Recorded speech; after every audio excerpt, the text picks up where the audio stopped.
बहुत पुरानी बात है। एक जंगल में खूंखार शेर राज किया करता है। राजा होने के कारण वह शेर जंगल के बाकी सारे जानवरों पर धोर जमाता था और उनका शिकार करके उन्हें खा जाया करता था। कई बार वह एक या दो नहीं बल्कि कई जानवरों को मार दिया करता था। इस बात से जंगल के सभी जानवर बहुत परेशान थे। उन्हें डर लगता था कि इस तरह एक दिन शेर जंगल के सारे जानवरों को खा जाएगा। इस बात का हल निकालने के लिए सभी जानवरों ने फैसला किया कि वह जाकर शेर से बात करे और उसे समझाने की कोशिश करेगा। इस फैसले के बाद हिम्मत करके दूसरे दिन सभी जानवर शेर के पास गए। शेर अपनी गुफा में आराम कर रहा था। उन सभी के आने के कारण उसकी नींद खुल गई। उन सभी को एक साथ देखकर शेर गुस्से से बोला, शेर, तुम सभी एक साथ यहाँ क्या कर रहे हो? मैंने कोई दावत रखी है क्या?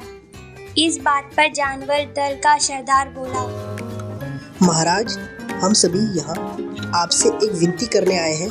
दरअसल आप जब भी शिकार पर निकलते हैं तो एक साथ कई जानवरों को मार देते हैं, जिनमें से कईयों को आप खा भी नहीं पाते। आपका ऐसा करने से हमारी संख्या कम होती जा रही है और आपकी प्रजा छोटी होती जा रही है। अगर यूं ही चलता रहा तो एक दिन आपके राज्य में एक भी जानवर नहीं बचेगा और जब प्रजा ही नहीं होगी तो राजा भला किस काम का। इसलिए आपको सदैव अपना राजा बनाए रखने के लिए हमने आपके भोजन का इंतजाम करने के लिए योजना बनाई है। हमारा सुझाव यह है कि आप शिकार पर ना निकला करें, बल्कि हम खुद रोज एक जानवर आपकी गुफा में भेज दिया करेंगे। इस तरह रोज आपका भोजन भी हो जाएगा, आपको मेहनत भी नहीं करनी पड़ेगी और आपकी प्रजा को भी राहत मिलेगी। शेर को जानवरों की योजना सही लगी और उसने कहा, शेर, ठीक है, मुझे तुम्हारा सुझाव मंजूर है, लेकिन एक बात का ध्यान रखना, अगर दिन मेरा भोजन आने में देर हुई या भोजन कम आया तो मैं जितने चाहूँ उतने जानवरों को मार डालूंगा। जानवरों ने उसकी बात पर सहमति जताई और वापस अपने घर को लौट आए। उस दिन के बाद से हर रोज एक जानवर शेर की गुफा में पहुंच जाता और शेर उसे मारकर अपना भोजन बना लेता। यूं ही चलते चलते एक दिन खरगोश की बारी आई। वह बहुत छोटा था लेकिन चतुर भी था। उसने सोचा कि रोज शेर के हाथों एक जानवर मारा जाता है, यह तो गलत है।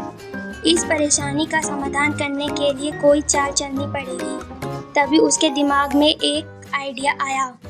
वह धीरे धीरे घूमता फिरता शेर की गुफा तक पहुंचा। वहां पहुंचकर उसने देखा कि शेर गुस्से से आग बबूला हो रहा है।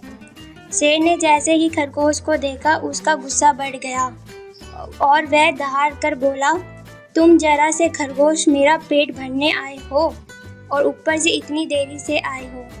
पता है मुझे कितनी जोर से भूख लगी है, कहाँ मर गए थे और तुमसे मेरा पेट कैसे भरेगा?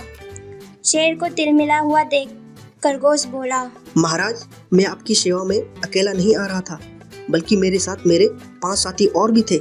लेकिन मगर महाराज, रास्ते में हमें एक और शेर मिल गया जो हमें खाने की जिद करने लगा। वहाँ मेरे साथियों को मारकर खा गया। मैं किसी तरह अपनी जान बचाकर यहाँ आया हूँ। यह सुनकर शेर और ज्यादा गुस्सा हो गया। वह बोला, एक और शेर? कौन है वह और मेरे जंगल में क्या कर रहा है?